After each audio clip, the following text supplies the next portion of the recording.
Nuestra charla principal se sube todos los días a nuestro canal de YouTube.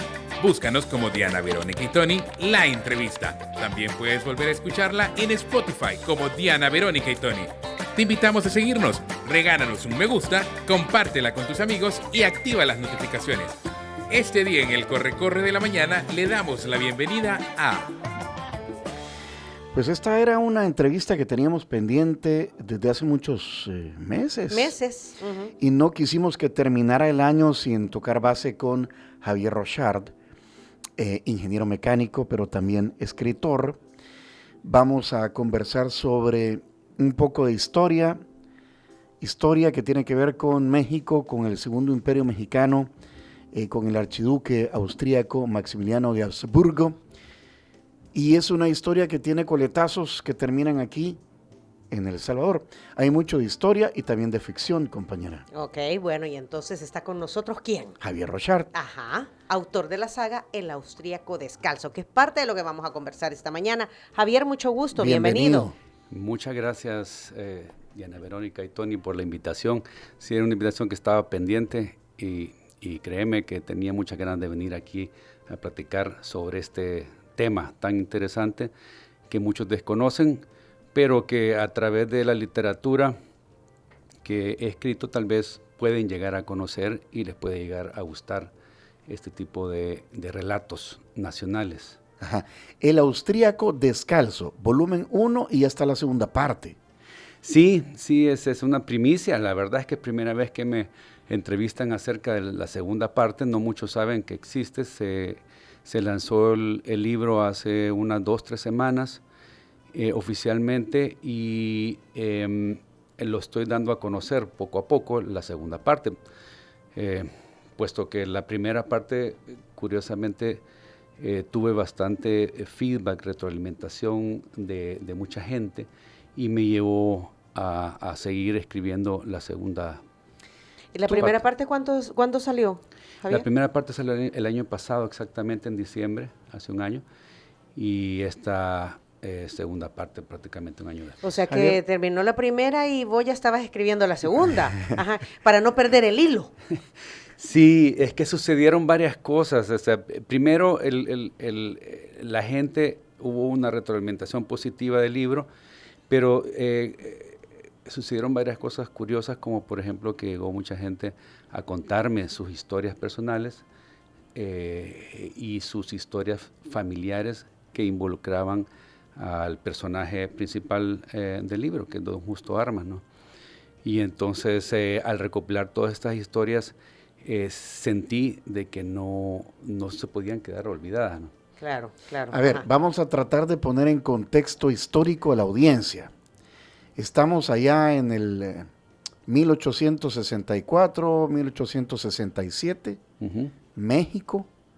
Napoleón III manda a América, a México, convence a Maximiliano de Habsburgo, austríaco, de ser emperador de México, en detrimento de Benito Juárez, que era el presidente en aquel entonces, que tiene que abandonar la Ciudad de México y comenzar un gobierno itinerante, ¿verdad? Andaba en una carreta ahí, lo andaban correteando los republicanos. No sé qué más podemos decir. Llega aquí Maximiliano y Carlota. 1860 y algo, dijiste. Ajá. Habían pasado 40 años de la... casi 40 años de la independencia. Era un intervencionismo francés en México, vaya, en América. Correcto. Sí, tal vez quiero ir un poquito antes de eso para que la gente logre entender de dónde es la importancia de la familia de los Habsburgo o la dinastía de los Habsburgo, ¿no?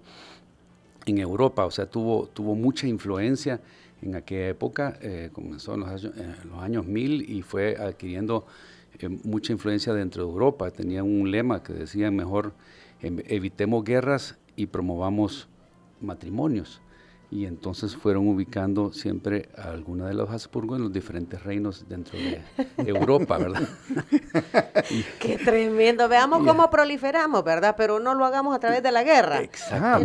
Vamos ganando territorios a través de los hijos. De enganchar a la gente, cabal. Sí, llegaron a tener tanto poder a nivel no solo europeo, sino Le voy a presentar a alguien, era típico. No nos demos duro, sino que aquí está mi hija, ¿verdad? Ajá, cabal. Entonces, llegaron a tener tanto poder que incluso en una época, a finales del siglo XVIII, tuvieron influencia también con todo los virreinatos de Nueva España, ¿verdad? O sea, todo lo que pertenecía a España, la colonia española, llegó a ser parte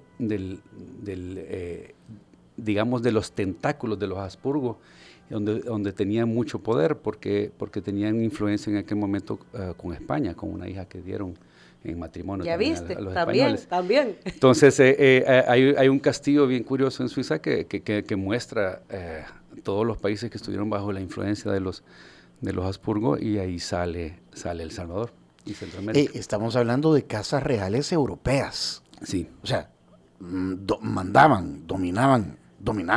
Dominaban, correcto. Entonces, fueron varios años que estuvieron dentro de Europa con mucha influencia. Obviamente, como tú mencionaste, paralelamente a lo que estaba pasando en los años de 1860, allá en México, al otro lado del charco, ¿verdad?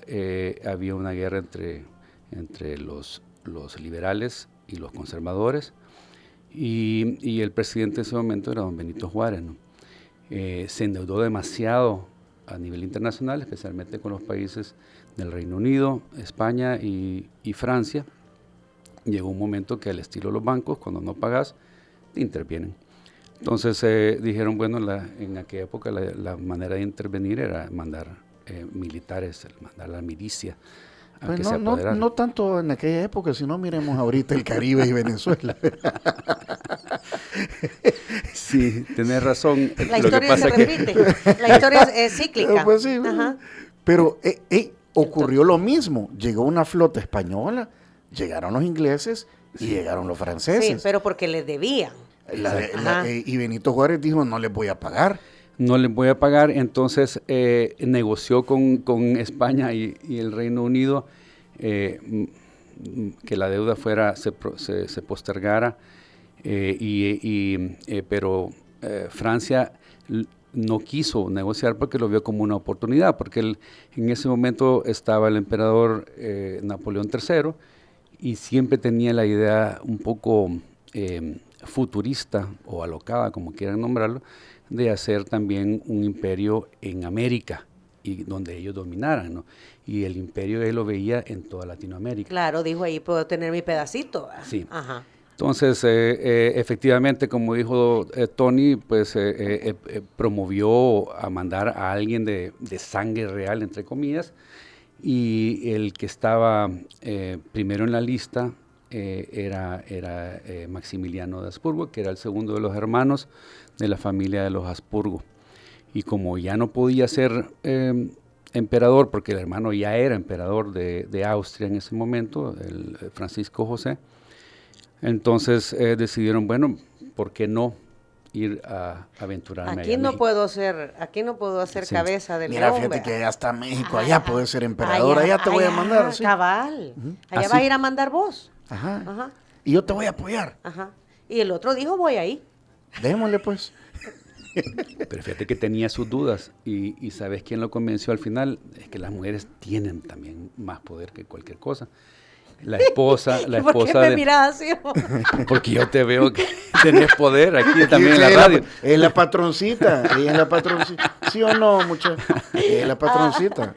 Ajá. Entonces, la esposa, que era Carlota, de Bélgica, le dijo, mira, no te vas a quedar sin reinado, porque ella realmente era a ese nivel. Entonces dijo, aunque se agarra a México, pero vamos para México. Aquí sos gato, allá podemos hacer algo. Okay. Exacto. Okay. Aquí solo son archiduque, allá puedes ser emperador. Entonces llegó a México con todo el apoyo de la milicia de Francia. Y la historia de México todos la conocemos. Él estuvo de 1864 y empezó una guerra interna contra el gobierno actual porque era prácticamente invasores, ¿verdad? Era una invasión, claro. ¿No me pagaste? Sí. Vengo a agarrar pedazo de territorio en pago de... Exactamente. Y entonces estaban los imperialistas contra los republicanos y empezaron a darse duro dentro de México. Mientras tanto, hicieron muchas cosas interesantes el emperador dentro de México, porque tenía una mentalidad bastante liberal, a pesar que era conservador en teoría, pero tenía una mentalidad bastante liberal. Después de los 2 años y medio de estar dándose duro, los franceses tuvieron que retirarse porque tuvieron también otras peleas dentro de Europa, especialmente contra Prusia, y decidieron retirarse, aparte que gastaban un platal en mantener a la milicia dentro de México. Entonces el emperador se quedó solo y ya no hubo más que hacer. La parte de los republicanos, Benito Juárez, con todos sus militares, con todos sus soldados, lograron atraparlo finalmente al emperador dentro de Querétaro, y un par de semanas posteriormente a eso fue fusilado junto con sus principales... Miramón, el general Miramón. Miramón y Mejía. Y Mejía en el Cerro de las Campanas. En el Cerro de las Campanas. ¿Y la Carlota, dijiste, la esposa? La Carlota huyó antes, sí. Zafatelas. Típica, ¿verdad? También. No, sí, pero yo te convencí, pero culpa tuya, no, y me pero voy. Supuestamente vino a pedir ayuda, se fue a pedir ayuda a Europa y nadie le hizo caso. Pues sí. Terminó loca en un manicomio. Sí, terminó loca. Muchos años después en Europa, pero... Hasta ahí es la historia de México que todos conocemos, y pues no pasó nada. Pero resulta que más o menos unos 4 años después, apareció un personaje misterioso rondando por las calles de nuestro querido San Salvador de antaño.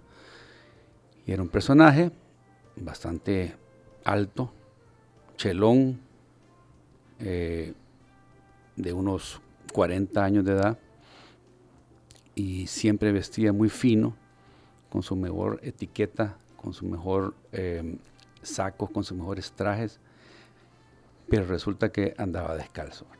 Este señor andaba descalzo de un lado para otro y te llamaba la atención. Se decía que era de origen austríaco y se sabía muy poco de él. El tipo hablaba muchos idiomas, tenía una gran colección de objetos muy interesantes, extraños, la mayoría pertenecientes a los imperios de Europa, y muchos de ellos también pertenecían al imperio extinto de México. Entonces la gente se empezaba a cuestionar. Era un pueblito. Claro, o sea, ves al chelón, ¿verdad? O sea, aparece de la nada un chelón. Un chelón bien vestido. Alto, y entonces, culto. O sea, se notaba la diferencia con el resto de la gente, y decía, la pregunta, ¿qué onda ahí? ¿Qué onda ahí? Ahí es donde ya comienza la conexión con nuestro país. Pues sí, andaba aquí, ¿no? Y andaba aquí, de toda esta historia. Ajá. Correcto, caminaba por las aceras de la ciudad de aquel entonces de San Salvador, y la gente se bajaba a la calle y lo dejaba pasar. Estás hablando de 1870, por ahí. Exactamente, de 1870, 1871. Se tiene el primer registro de él en 1871 de una donación que hizo de las fiestas patronales del Divino Salvador del Mundo, de San Salvador, y entonces ahí se tiene el primer registro de la donación, que efectivamente estaba ese señor aquí viviendo en ese país. 1871. 71. Okay. Si te pones a pensar, son 4 años después de que lo habían fusilado, o que fue fusilado el emperador Maximiliano. Entonces la gente empezaba a decir, bueno, ¿y quién es este señor? Era un aristócrata, es un emperador, es un pariente de algún emperador, de alguna dinastía, y nadie sabía. Él contaba una historia, cuando le preguntaban decía que no, que él Él venía en un barco allá por Yucatán y en una tormenta se hundió el barco y mientras estaba ahí ahogándose o casi ahogándose, pidió a una virgen, que nadie sabe exactamente cuál virgen fue. Unos dicen que fue a la Virgen de Guadalupe, otros que fue a otra virgen, a la Virgen del Carmen. La cosa es que le prometió que si se lo salvaba iba a andar el resto de su vida descalzo. Y por eso andaba descalzo en las calles de San Salvador. Pero nunca daba más detalles. Le preguntaba más detalles de dónde venía su familia y contaba unas historias un poco astrales, que fue rescatado de una familia española que después se fue a América, que después fue de un cura lo sacó para el sur y de ahí lo volvían a preguntar y contaba otra historia, cabal. Ajá. Entonces se las inventaba en el momento. Sí, más que fuera una locura de él, yo pienso que era más bien para despistar a la gente, ¿verdad? Y confundirla y que ya no le siguieran preguntando, ¿verdad? Él se hacía llamar Don Justo Armas. Justo Armas. Sí, él era Justo Armas y ¿por qué Justo Armas? Alguien germánico que provenía de Austria tenía un nombre algo alatinado, ¿no? La historia dice que cuando Benito Juárez le preguntan sobre, bueno, ya fusilaron a Maximiliano, dijo sí, Maximiliano ya es justo por las armas. O sea, pasó por el pelotón de fusilamiento. Por el pelotón, claro. Y ahí hay una relación. Sí. Al menos así cuenta. Dice aquí el periodista Germán Hernández, que nos escribe a través del WhatsApp. Los mexicanos niegan esta historia porque eso contradice la participación histórica de Benito Juárez. Sí, es correcto, pero y siempre ha sido así. Mira, desde que él murió, don Justo Armas murió en 1936.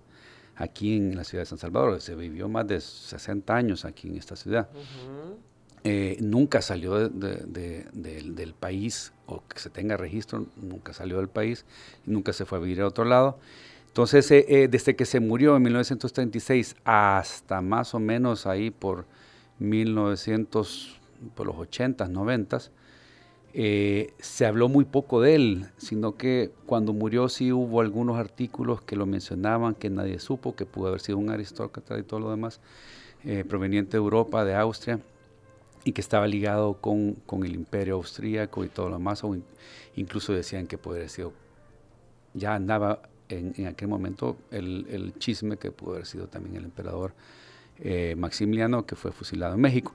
Pero de repente hubo un gran silencio desde ese momento hasta los 80, 90 hubo un gran silencio hasta que salió un arquitecto aquí en el país, el arquitecto Rolando Deneke, que se dedicó a hacer investigaciones sobre este señor porque le llamaba la atención. ¿Cuál es la relación entonces que te mueve a ti a escribir sobre Justo Armas, el personaje? A mí me encantaba mucho el tema y hasta ahí lo tenía en mi cabecita y decía, ojalá alguien hiciera una película algún día sobre esto. Pero resulta que un día en una iglesia donde habían asistentes que ayudaban dentro de la iglesia, llegó una señora a hacer una donación. Generalmente son donaciones de dinero, pero esta señora llegó a donar un anillo. Entonces se lo dieron a las colaboradoras, el anillo lo recibieron y cuando quisieron registrar la donación la señora había desaparecido, entonces nunca supieron quién lo donó.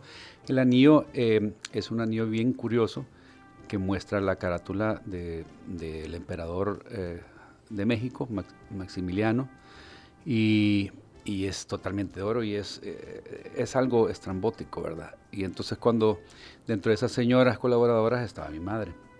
Me lo mostró porque ella sabía que le encantaba mucho, me encantaba mucho el tema, y cuando lo vi dije, no, hay que escribir algo sobre esto. Entonces escribí una especie de historieta de 5 o 10 páginas que más o menos tenía ahí una su pequeña trama, ¿verdad? Pero con la idea de que alguien se interesara en después hacerlo más grande, escribir un guión y posteriormente una película, pero nadie lo hizo. Pero puede suceder también, ¿verdad? Sí, y yo tampoco, hasta ahí en ese momento ni se me cruzó por la mente escribir ningún libro sobre esto. Vino la pandemia, se quedó guardado, después de la pandemia lo volví a sacar un día y dije, bueno, ¿qué hago? ¿O lo boto del todo? ¿O le doy continuidad? O agarro la pluma y empiezo a inventar. Entonces empecé a inventar y poco a poco fui escribiendo el libro. De hecho, no le dije a nadie porque me dio un poco de hasta angustia y pena de estar escribiendo algo sin ser escritor, ¿no? Y cuando le conté a mi esposa, hasta se enojó al principio porque dijo, no me habías contado que estás escribiendo. Si vos... Pero, ¿Y vos de a dónde escribís? ¿De dónde? Si ni la lista del súper me podés hacer. Exactamente. Algo así. Y entonces le digo, pero no, espera, te voy a escribir a dónde, en la oficina, así como en secreto. ¿Qué onda? En secreto, sí. Después de horas de oficina, en donde más me inspiraba. Entonces surgió el primer libro. Obviamente tuve que apoyarme de gente que me ayudó pues, a corregir el libro en todo sentido. Pero tú te tuviste que inventar, no sé, un guión, una trama. Sí. Llenar con ficción trazos de la historia, sí, o de la supuesta historia. Correcto, sí, no, la historia se basa en ese anillo que se encuentra en la actualidad y entonces andan averiguando de dónde viene y se va al pasado y vuelve al presente. ¿Ese anillo dónde está? Ese anillo lo tengo yo en lo privado, pero pertenece a la familia, sí. Ajá. Y tiene el escudo de Maximiliano de Habsburgo con el águila. Tiene el escudo, pero es una moneda incrustada, una moneda imperial de México. Ajá. Incrustada en medio y alrededor con un montón de... Lo pueden ver ahí en la página, en la última página del primer libro. ¿Con resina o qué? Al fin? Aquí está, en esta página, en la página 204. 204, ok. Ajá. Ahí está. Un anillo un poco curioso, ¿verdad? Sí, ¿verdad? Claro. Con 3 diamantes y la carátula de Maximiliano. Entonces me llevó a escribir, pero ¿qué más me motivó a escribir? No solo fue el anillo, sino que me motivó a escribir de que en ese momento existía casi nada de literatura relacionada con don Justo Armas, especialmente literatura nacional. Existían algunos que otros libros, hubo un escritor también español, Santiago Miralles, que escribió una novela en donde lo mencionaba tibiamente, y algunas otras cositas así, pero nunca hubo nada. El arquitecto Rolando Dénica, que hizo una gran investigación, invirtió mucha plata, invirtió mucho tiempo y mucha pasión. Sabemos que tiene algunos manuscritos por ahí, porque él ya falleció, pero nunca los publicó. Lamentablemente yo nunca lo conocí, nunca los publicó. Algunas cosas de él se conocen en internet, otras son desconocidas, pero sería interesante si algún día alguien lo publica, ¿verdad? Pero son investigaciones interesantes, y muchas de esas investigaciones, sobre todo las conocidas a nivel general en internet, también medio las retomo en alguna parte de la novela, ¿verdad? Para realzar de dónde es que viene la teoría conspirativa. Sin spoilers, ¿en qué trama se van a, quienes estén interesados en adquirir los 2 libros, ya nos vas a decir dónde, van a sumergirse en esa historia producto de que se encontró ese anillo, de que llegó esta señora? Sí. O sea, el libro actualmente lo pueden adquirir, está en la librería de la UCA, en las cascadas. En las cascadas, sí. Ajá. Y en la... ¿Los 2 libros? Los 2 libros, sí. Uh-huh. Y en la internacional creo que tienen solo uno, pero ya van a adquirir también el segundo. Y está también en Amazon, tanto en pasta blanda como en Kindle. Y también en mi oficina pueden llamar al 2278-4188. Ahí tengo ambos tomos también. Aquí hay algunos comentarios. Interesante historia, nos dice Néstor López. Tumba de don Justo Armas. Nos manda la foto, La foto, ajá, en el cementerio de los Ilustres. Correcto. ¿verdad? Ahí está, descansa los restos de Justo Armas en la cripta de la familia Arbizú Bosque en el cementerio de los Ilustres. Y ahí dice Justo Armas, mayo 29, 1936. Ajá. Correcto. Y aquí nos dice Mauricio Llanes, la poetisa Ana del Carmen González Huguet corrigió el estilo de ese libro que comentan, me consta. Sí. Te colaboró Carmencita. Carmen González Huguet, sí, claro, me ha colaborado especialmente en el primero, pero en el segundo también. Ella es escritora. Ella es escritora. Una de las principales escritoras en el país, sí. Sí. Qué bien. Saludos a la Carmencita. Ajá. Era catedrática en la Matías. En la Matías Delgado, no sé si sigue ahí. Sí, pero actualmente creo que no vive en el país, pero sí, ahí está siempre activa. ¿Qué ha significado para ti a nivel personal eso de que escribías en secreto y que ahora Javier es escritor? Y que lo regañó el esposo. Saludos a Raquel. No, claro que saludos a Raquel. No, mi esposa nunca me regañó. Al contrario, me motivó a seguir escribiendo. A ella le llamó la atención la forma que tenía de escribir, porque ni ella ni yo sabíamos que podíamos tener esos dotes. O sea, tú te descubriste y para ella también fue una sorpresa. Sí. Qué bonito. Ajá. Sí. Pero qué sentido como escritor, la verdad es cuando escribí el libro dije, bueno, espero que por lo menos mis hijos y tal vez mis hermanos, algún cuñado, por ahí mis cuñadas, mi mamá, mi papá, tal vez si se los regalo se van a animar a leerlo, ¿verdad? Y nada más, ese era dejar como un legado pequeño, pero de repente me llamó la atención de que hubo bastante buena retroalimentación de la gente y empezaron a comprarlo. Y tanto así de que ¿Hiciste el volumen 2? Tuve que hacer el volumen 2 porque la gente casi me lo exigió, ¿verdad? Y con las nuevas historias no podían quedar en el olvido. Qué bien. Pues ya estás más o menos realizado como persona, como hombre. Dicen que hay 3 cosas que tienen que ocurrir, ¿verdad? Que son tener un hijo, sembrar un árbol y escribir un libro. ¿Y ya llevas 2? Sí. Ya me puedo morir en paz. No, todo eso, gracias a Dios, lo hemos hecho. Saludos a mis hijos que están también aquí y a toda la familia, mis hermanos, cuñados, cuñadas, que también me imagino que están escuchando también la entrevista, ¿verdad? Pero sí, no, ha sido interesante toda la experiencia que he tenido en esta parte de escribir el libro, porque siempre recibís retroalimentación de la gente y me encanta cuando realmente la gente ha gozado el libro, porque no es solo venir, dame un libro, te lo voy a comprar y de repente un gran silencio, ¿verdad? Eso quiere decir que cuando te comentan lo que leyeron. Cuando me comentan, entonces siento, o sea, que realmente les gustó. Y esa es tu mayor satisfacción. Y esa es la mayor satisfacción, sí. ¿Hacia qué historias esto tendrá una continuidad? ¿Aquí termina? ¿O has detectado algún otro acontecimiento histórico nacional que merezca poner en primer plano a través de un libro? La historia sobre Don Justo Armas termina con la saga de 2 libros, ¿verdad? Uh-huh. Alguien me hizo el chiste una vez de que ya aparecía Harry Potter escribiendo sobre el mismo tema, ¿verdad? Pero la verdad es que termina en esta segunda parte y a futuro no tengo ahorita, tengo proyectos solo en la cabeza, pero sí todos están ligados. Me encanta mucho la parte que tiene que ver con la novela histórica, es decir, novelas que tienden a agarrar un tema histórico y de alguna forma realzan ese tema histórico a través de las novelas, ¿verdad? O sea, un poco ir poniendo la parte histórica que uno desconoce o que se desconoce en general, irlo complementando con la parte novelesca.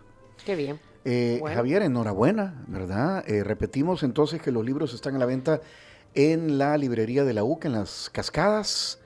La Internacional de Libros y Regalos será abastecida próximamente. Tienen el tomo 1 y creo que en enero llega el tomo 2.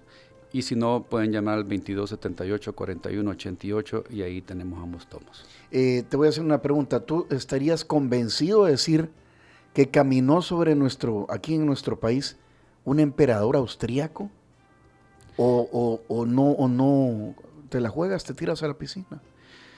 Esa pregunta ya me la han hecho y la verdad que yo les contesté, tengo o me inclino a pensar y a creer que así fue. Si no tuviera ese pensamiento o esa creencia, no me hubiera echado a escribir 2 tomos. Sin embargo, no estoy con eso confirmando al 100% que sí estuvo aquí un emperador, sino que pudo haber sido también un aristócrata, ¿verdad? Que apareció de la nada y que tal vez fue parte de una familia de la aristocracia de allá de Europa, especialmente la austríaca, y que vino a parar aquí por algún motivo y por algún motivo cayó también y no quiso contar su historia, ¿verdad? Pero sí me inclino a pensar de que sí fue alguien con relevancia a nivel de la aristocracia europea, sí. Muy bien. Bueno, Javier, saludos, gracias por venir, ¿verdad? Y cualquier otra publicación, pues estamos a la orden. Claro, gracias por compartir tu intimidad con nosotros y la audiencia. Gracias a ustedes por la invitación y cuando quieran, espero que salga otro libro más adelante. Ahí le comentaré más adelante cómo fue. Pero estamos a la orden por todo. Gracias por el desayuno también. Pongan atención a lo siguiente si quieren volver a ver o a escuchar esta entrevista. Muchas gracias por acompañarnos en nuestra entrevista.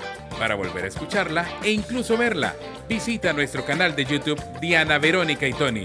Búscala como La Entrevista. También puedes encontrarla en Spotify como Diana Verónica y Tony. Te invitamos a seguirnos, regálanos siempre un me gusta, compártela con tus amigos y activa las notificaciones.